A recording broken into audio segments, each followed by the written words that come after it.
Magandang tanghali Luzon, Visayas at Mindanao. Narito na ang nagkakaisa at pinakamalawak na pagbabalita. Sa pangunguna ng Presidential Communications Office na kinabibilangan ng Philippine Information Agency, Philippine News Agency, Presidential Broadcast Service, IBC at PTV, mula sa IBC 13, ako po si Princess Jordan. Ihahatid namin ang mga komprehensibo at mahalagang balita mula sa iba't ibang bahagi ng bansa. Mula naman sa PTV, ako si Alan Francisco. Ito ang Balitang Pambansa. Ngayong tanghali sa Balitang Pambansa, DILG kinumpirma ang 2 nasawi sa panalasa ng Super Typhoon Pipito sa bansa. Pangulong Ferdinand R. Marcos Jr. ikinalulungkot ang naitalang casualties, pero pinuri ang maagap na paghahanda ng mga ahensya ng pamahalaan para maibsan ang epekto ng sunod-sunod na bagyo.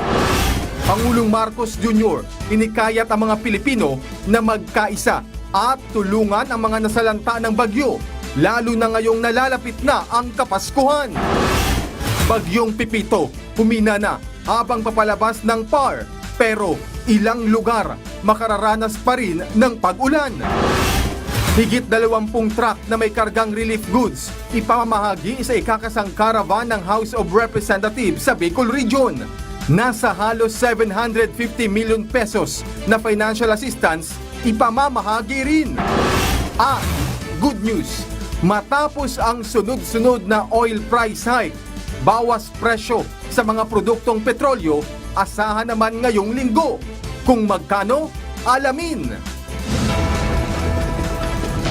Una sa ating mga balita, ikinalungkot ni Pangulong Ferdinand R. Marcos Jr. ang mga naitalang nasawi sa panalasa ng Super Typhoon Pipito sa bansa.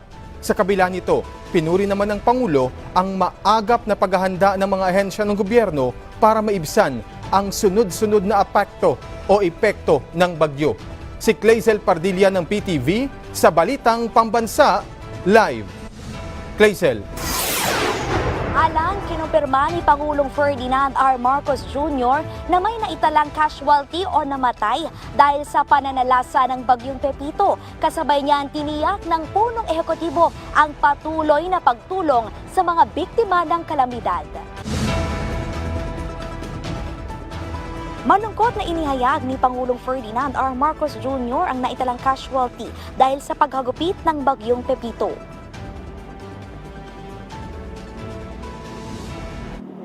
I'm sorry and saddened to report that meron tayong casualty na isa sa Cam Norte.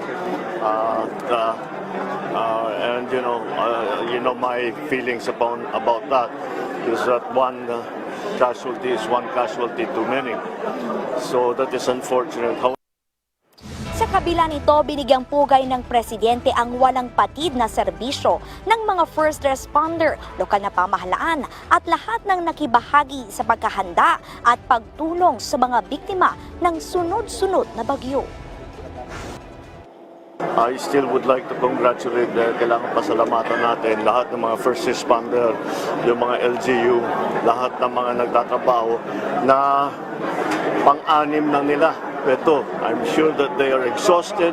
I am sure that they have they continue to do and work with as hard as they can. Kaya tayo po nagpapasalamat sa kanila.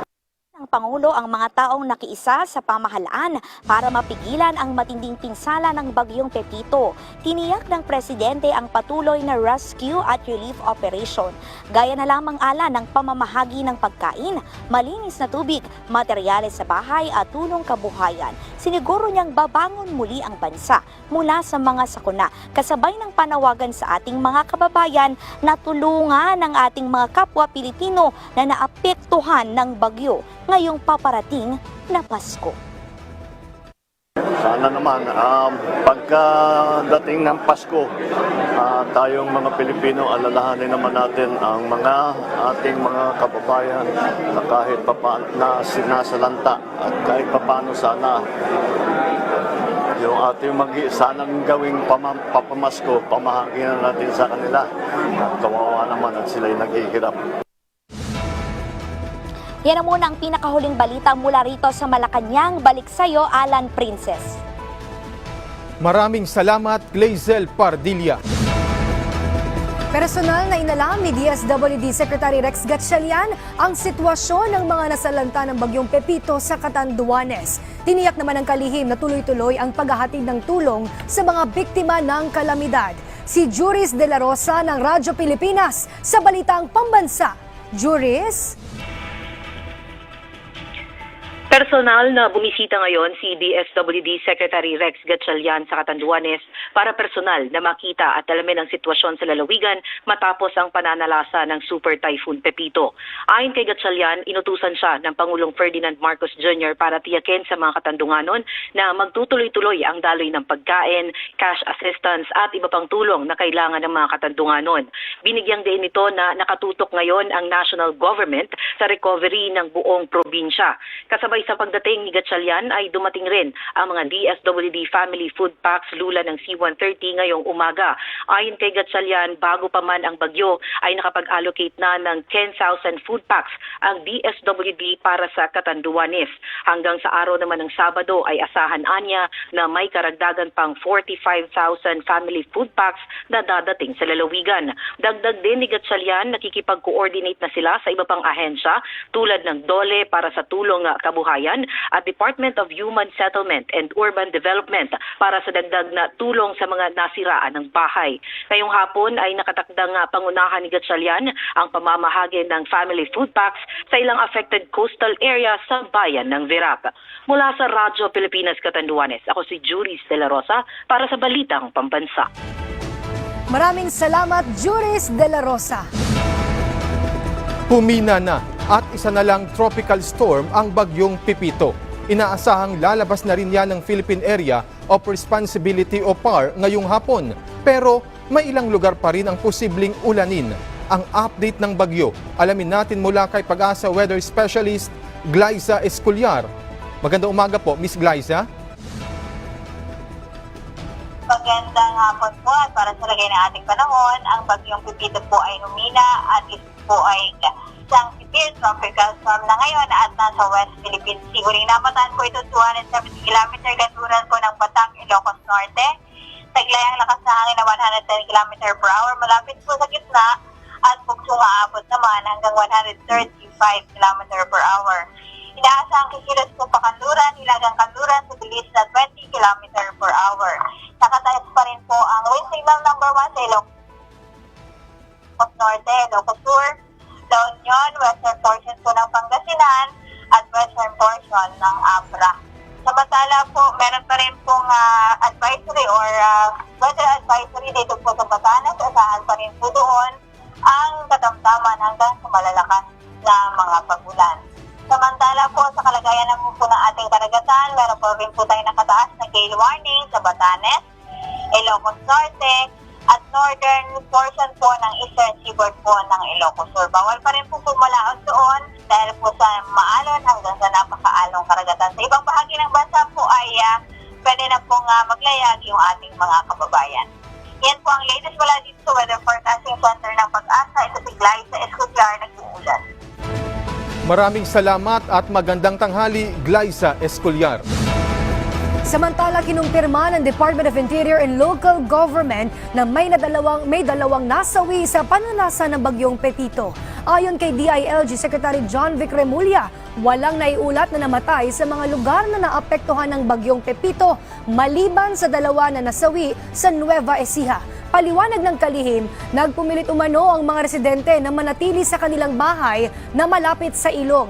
Kaya't lang tumaas ang tubig nito, kasama silang tinangay ng rumaragasang baha. Sa kabila nito, pinuri naman ni Remulla ang ikinasang preemptive evacuation sa mga lugar na tinamaan ng bagyo. Gayon din ang patuloy na koordinasyon ng mga LGU sa ahensya ng pamahalaan gaya ng DSWD, OCD, DPWH, PNP, BFP at iba pa para masiguro na tuloy-tuloy ang pagpapaabot ng tulong sa mga nasalanta ng bagyo. Panawagan naman ng DILG sa publiko seryosohin ang kanilang mga abiso at paglikas tuwing ituring ito na new normal para maiwasan na rin ang pagkalas o pagkalagas ng buhay tuwing may panahon ng kalamidad. Malaking success story po to, yung preemptive evacuation. Ang talagang lessons dito ay talagang kung ayaw na talaga lang umalis, ay gapusin na at tanggalin na sa bahay nila, imbis na mamatay. Ayon sa gusto nila, dapat paalisin na talaga eh. Ayun na lang, wala na akong makitang paraan eh. Kahit anong pakiusap po doon sa mga mag-evacuate doon. Yung namatay po ay talagang dala po na ng, wala na akong magagawa ang local government doon. Inaprubahan na ng Department of Budget and Management, DBM, ang paglalabas ng 5 bilyong pisong pondo para sa DSWD Assistance to Individuals in Crisis Situation Program o ACE. Ito'y alinsunod sa direktiba ni Pangulong Ferdinand R. Marcos Jr. para agad na matugunan ang pangailangan ng mga kababayan nating labis na naapektuhan ng bagyo. Samantala, napamahagian na rin ng mga family food packs ang nasa 280 pamilya na pansamantalang nainirahan sa isang evacuation center sa bayan ng Langar sa La Union. Kaugnay niyan ay pagpapatuloy ng provincial government ang kanilang pagpapaabot ng tulong sa iba't ibang evacuation center sa lalawigan. Nabigyan naman ng DSWD Field Office Cordillera Administrative Region, katuwang ang SWAD Ifugao ng sleeping kits. Ang nasa 22 stranded na individual sa Lagawi, Ifugao. Binubuo ang mga benepisyaryo ng 8 lalaki at 14 na mga kababaihan. Batay sa pinakahuling datos, nakapamahagi na ng nasa higit 1,400,000 na family food packs ang kagawaran para sa mga rehiyon na sinalanta ng bagyo, kung saan nasa higit kalahating milyon na ang natanggap ng Bicol at hindi naman bababa sa 100,000 ang rehiyon ng Calabarzon, Central Luzon at Ilocos Region. Kinumpirma ng Governor ng Catanduanes ang zero casualty sa kanilang lalawigan sa kabila ng matinding hagupit ng Super Typhoon Pipito. Sa kabila nito, patuloy na nanawagan ang LGU ng tulong mula sa pamahalaan. Si Nino Luces ng PTV sa Balitang Pambansa. Nananatiling zero casualty ang lalawigan ng Catanduanes matapos manalasa ang Super Typhoon Pipito noong Sabado. Ito ang kinumpirma ni Governor Joseph Buboy Cua, kung saan sa mga oras na ito wala pang nai-report na namatay, nasugatan o nawawala matapos bayuhin ng Pipito o bayuhin ni Pipito ang lalawigan, partikular ang mga munisipyo ng Higmoto, Bagamanok, Viga, Pandan, Panganiban at Karamuran. Anya, dahil ito sa maagang preparasyon ng mga lokal na pamahalaan kung saan agad-agad silang nagpatupad ng preemptive evacuation bago pa tumama ang bagyo. Ayon pa kay Cua, labis ang dalang pinsala ng Super Typhoon Pipito sa mga bayang nabanggit kung saan naramdaman ang kasing lakas ng bagyong Rolly noong 2019. Nanawagan naman ng tulong ang gobernador sa pamahalaan at sa mga pribadong individual na tulungan sila sa mga pangangailangan ng mga biktima ng bagyo. Partikular na binanggit ni Cua na mga hardware materials, GI sheets, plywood at iba pang gamit sa pagpapatayo ng bahay ang kailangan ng mga residente dahil halos lahat ng bahay ay pinadapa ng bagyo. Samantala, naghahanda naman ang Team Albay para tumulong sa mga biktima o sa mga naging biktima ng bagyong Pipito sa Catanduanes. Ayon kay Engineer Dante Baclao, ang OIC ng APSIMO, magtutulungan ng lokal na pamahalaan ng Albay at opisina ni Congressman Joey Salceda para sa relief operations sa Panay Island sa munisipyo ng Panganiban. Dito kasi unang naglandfall ang Super Typhoon Pipito noong Sabado ng gabi. Ito rin daw ang lugar kung saan laging huling nabibigyan ng tulong sa tuwing tinatamahan ng bagyo dahil malayong-malayo ito sa sentro ng bayan ng Panganiban. Nananawagan na din ng tulong ang Parish Priest ng Society of Our Lady of the Most Holy Trinity para sa mga residenteng naapektuhan ng bagyo. Mula sa PTV Legazpi, Nino Luces para sa Balitang Pambansa. Maraming salamat, Nino Luces. Nagpasalamat naman ang mga lokal na pamahalaan sa Eastern Visayas sa kanilang mamamayan dahil sa pagsunod sa mga abiso ng LGU para maiwasan ang casualties nang humagupit ang Super Typhoon Pepito. Si Athlete Reyes ng PIA sa Balitang Pambansa. Sa ngayon ay balik normal na sa buong rehiyon. Sa Lapinig, Northern Samar, balik trabaho na ang mga empleyado ng munisipyo. Nagpasalamat si Mayor Maria Luisa Menzon sa lahat ng tumulong upang mailigtas ang lahat ng mga mamamayan sa posibleng sakuna dulot ng bagyo. Lubos ang aking pagpapasalamat, Provero, sa ating may kapal na binigyan kami ng proteksyon ng panahon ng bagyong Pipito, at ipinaabot ko rin ang aking pasalamat sa mga tao, sa mga barangay dito sa amin sa Lapinig. Sa Northern Samar, kung saan itinaas ang signal number 3, lahat ng sektor ay nagtulong-tulong sa matagumpay na zero casualty sa buong lalawigan. Ang mahigit 85,000 na preemptively evacuated individuals ay demonstrasyon kung gaano tayo kaseryoso dito. Kami ay nagpapasalamat dahil sa ginawa natin ito, nakamit natin ng zero casualty. Saludo at pasasalamat sa mga local government units, national government agencies, at mga civil society organization, humanitarian workers na nagtulong-tulong upang makamit ang zero casualty sa paghahanda kay Super Typhoon Pipito. Sa mga bayan ng San Policarpo at Taft, Eastern Samar, ang agarang pagtugon ng mga mamamayan ay malaking tulong upang makamit ang zero casualty at zero injuries. Dako an akon pagpasalamat han nga tanan nga mga residente han tubignon para han iyo pagsunod han mga abiso ngan pagsigurado han seguridad han iyo tagsa-tagsa nga pamilya. Salamat liwat han aton mga volunteers, han aton mga emergency responders, ngan iba pa nga mga grupo nga waray pag-alang pagbuli. Nagpasalamat naman ang mga residente ng Naval Biliran dahil sa maagang abiso ng kanilang barangay para lumikas sa ligtas na lugar noong kasagsagan ng bagyo. Mula sa Philippine Information Agency, Eastern Visayas, Alet Reyes para sa Balitang Pambansa. Stranded naman sa mga pantala ng libu-libong pasahero dahil sa bagyong Pipito. Bukod dyan, ilang flights din ang nagkansela ng biyahe. Si Floyd Brenz ng PTV sa Balitang Pambansa. Halos nasa 4,000 pasahero ang stranded sa 61 pantalan sa bansa dahil sa pananalasa ng bagyong Pepito. Kasama riyan ang mga truck drivers at cargo helpers. Sa pinakahuling datos ng Philippine Coast Guard, pinakamaraming naapektuhan sa rehiyon ng Bicol, Eastern Visayas, Southern Tagalog, Central Visayas at Western Visayas. Bukod naman sa mga pasahero, halos 2,000 rolling cargos at halos 29 na barko at ilang motor bangka ang hindi rin makabiyahe. Samantala, tuloy-tuloy naman ang pamamahagi ng tulong ng Department of Social Welfare and Development o DSWD sa ating mga naapektuhang kababayan. Namahagi sila ng food pack sa Bicol region na stranded dahil sa bagyo. Patuloy naman na binabantayan ng DSWD Field Office 5 at ilang mga municipal quick response teams o MQRTs ang ilang pantalan sa buong rehiyon ng Bicol para masuri ang sitwasyon at agad makapagbigay ng tulong.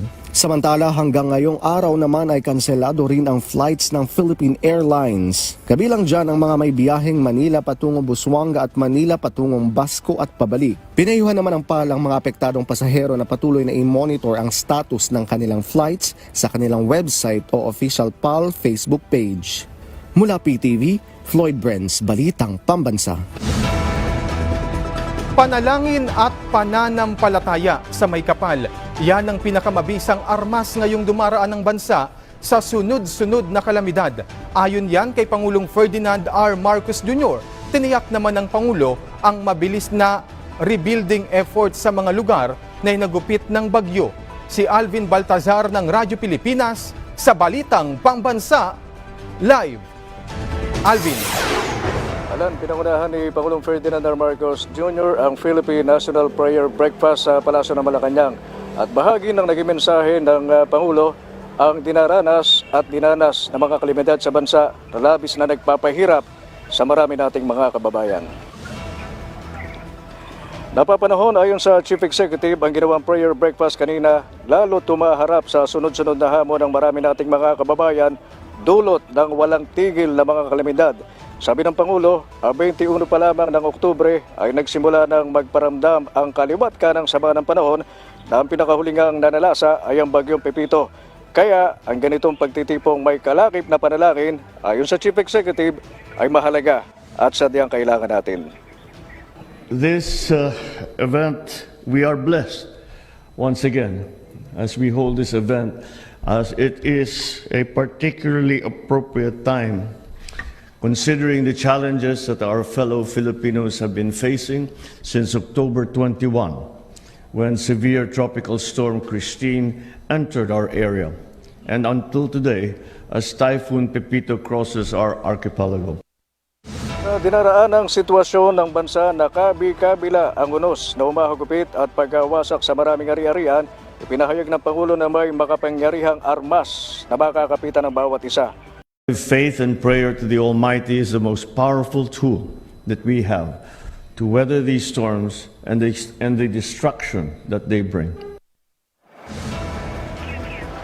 At sa naging pagdaan ng mga sunod-sunod na sungit ng panahon na nanalasa sa bansa, sinabi ng Pangulo na muling itutuloy ang rebuilding efforts ng gobyerno. Susuyurin niya ng pamahalaan ng mga liblib na lugar at pilit aabutin ang mga ito ng tulong. Nagulat mula sa Palasyo ng Malacanang, ako naman si Alvin Baltasar ng Radyo Pilipinas para sa Balitang Pambansa. Maraming salamat, Alvin Baltasar. Maaliwalas na panahon na ang nararanasan sa Mimaropa matapos bayuhin ng malakas na ulan dahil sa bagyong Pepito. Dahil dyan nakabalik na rin sa kanilang mga bahay ang mga inilikas na pamilya. Si Dayan Gorem Balem ng PIA sa Balitang Pambansa.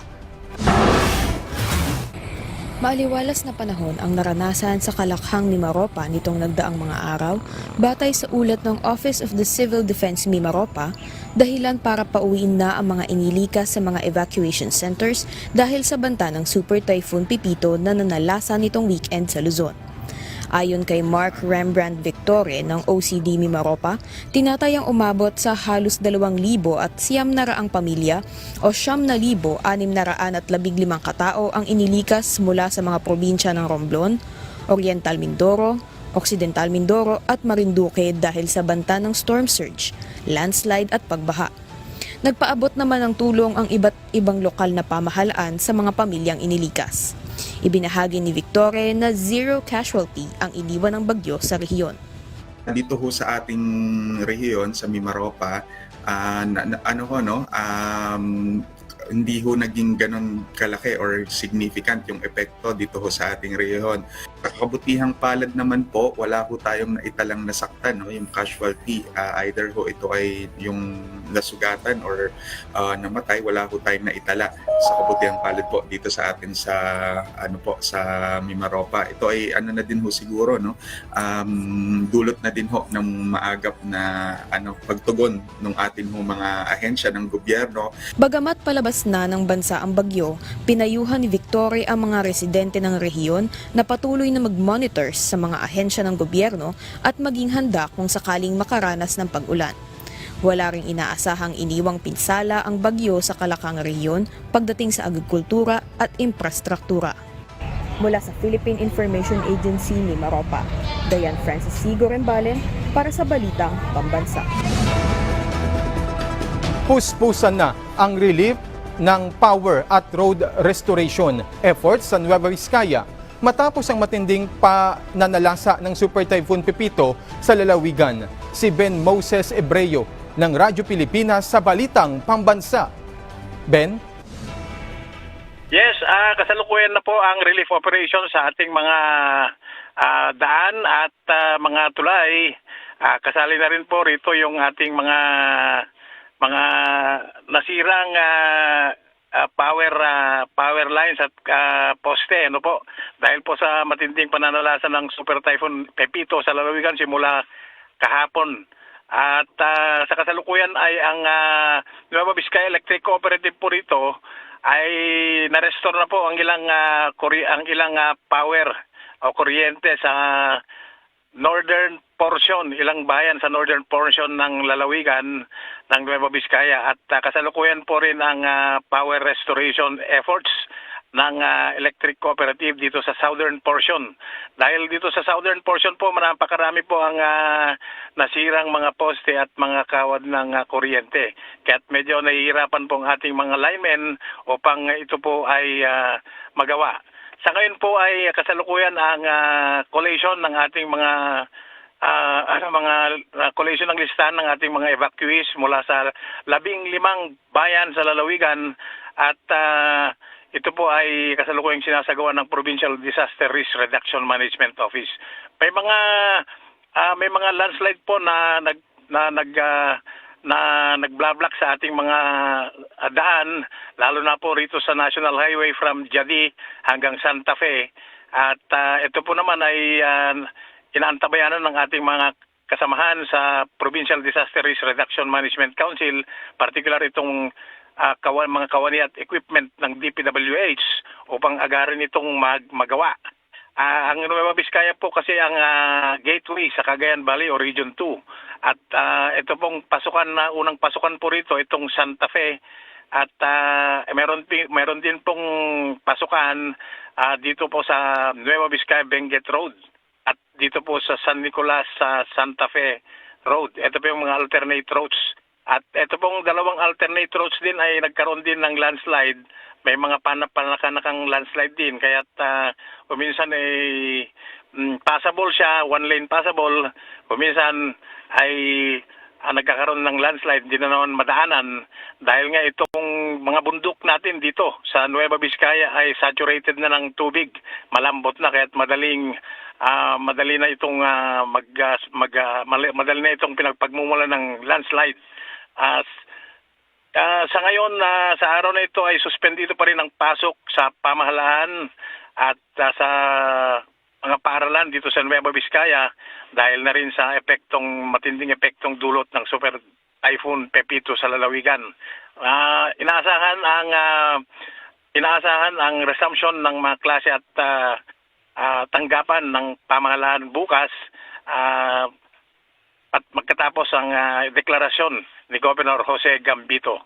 Yan ang ating latest na balita mula sa Nueva Vizcaya. Ben Moses Ebreo, Balitang Pambansa. Maraming salamat, Ben Moses Ebreo. Makikipagpulong si Pangulo Ferdinand R. Marcos Jr. kay United States Defense Secretary Lloyd Austin II ngayong araw. Alas 2 ng hapon, inaasahang gagawin ang courtesy call ni Austin sa palasyo ng Malacanang. Ito na ang ika-4 na beses na pagbisita ng naturang opisyal ng Estados Unidos. Bilang bahagi yan ng patuloy na pagsisikap ng gobyerno ng Amerika na palakasin ang alyansa at pakikipag-ugnayan nito sa Indo-Pacific region. Noong Hulyo kasama ni Austin si U.S. Secretary Antony Blinken at kapwa nagkasundo sina Pangulong Marcos na magkaroon ng regular na pagpupulong. Ito ay para talakayin ang pagtugon sa mga napapanahong issue tulad ng nagpapatuloy na tensyon sa teritoryo ng Pilipinas na inaangkin ng China sa West Philippine Sea. Balitang nakalap mula sa Philippine News Agency. Kinukonsidera na umano ng Indonesian government ang request ng pag-transfer kay Mary Jane Veloso sa Philippine prison. Ito'y ayon sa pagpupulong ni Coordinating Ministry for Legal, Human Rights, Immigration and Correction Minister Yusril Iza Mahendra at Philippine Ambassador to Indonesia Gina Alagon Hamuralin nitong nagdaang araw. Ayon sa ministry, kasalukuyan nilang pinag-aaralan ang mga hakbang na kailangang gawin para marisolba ang issue hinggil sa foreign prisoners ng kanilang bansa. Anila, ito'y maaaring gawin sa pamamagitan ng mga bilateral negotiation o paggawa ng polisiya kaugnay ng pagkakaroon ng transfer of prisoners. Samantala, mababatid na nitong Enero ngayong taon, binigyang diin ni Indonesian President Joko Widodo ng katiyakan si Pangulong Ferdinand R. Marcos Jr. tungkol sa pagre-examine ng kaso ni Mary Jane na kasulukuyang nasa death row sa Indonesia dahil umano sa drug charges na isinampa sa kanya ng mga otoridad sa bansa. Magandang balita naman sa ating mga motorista, matapos ang sunod-sunod na taas presyo, magpapatupad naman ang mga kumpanya ng langis ng rollback sa presyo ng petrolyo bukas November 19. Sa abiso ng Shell at Sea Oil, 85 centavos ang bawas presyo nila sa kada litro ng gasolina. 75 centavos naman ang kaltas sa presyo ng diesel, habang 90 centavos naman ang tapyas presyo sa kada litro ng kerosene. May kaparehong bawas presyo sa diesel at gasolina at clean fuel at petrogas. Asahang susunod na rin mag-aanunsyo ng oil price rollback ang iba pang kumpanya ng langis. At dyan po nagtatapos ang 30 minutong ulat sa bawat sulok ng bansa. Samahan nyo kaming muli mamayang 6:00 ng gabi para sa updated at pinalakas pang balitaan mula sa PTV. Ako si Alan Francisco. Ito ang pinalawak na puwersa sa pangunguna ng Presidential Communications Office, kabilang ang Philippine Information Agency, Philippine News Agency, Presidential Broadcast Service, IBC at PTV. Mula sa IBC 13, ako naman po si Princess Jordan, hatid sa inyo ang komprehensibong paghimay sa mahalagang usapin dito lang sa Balitang Pambansa!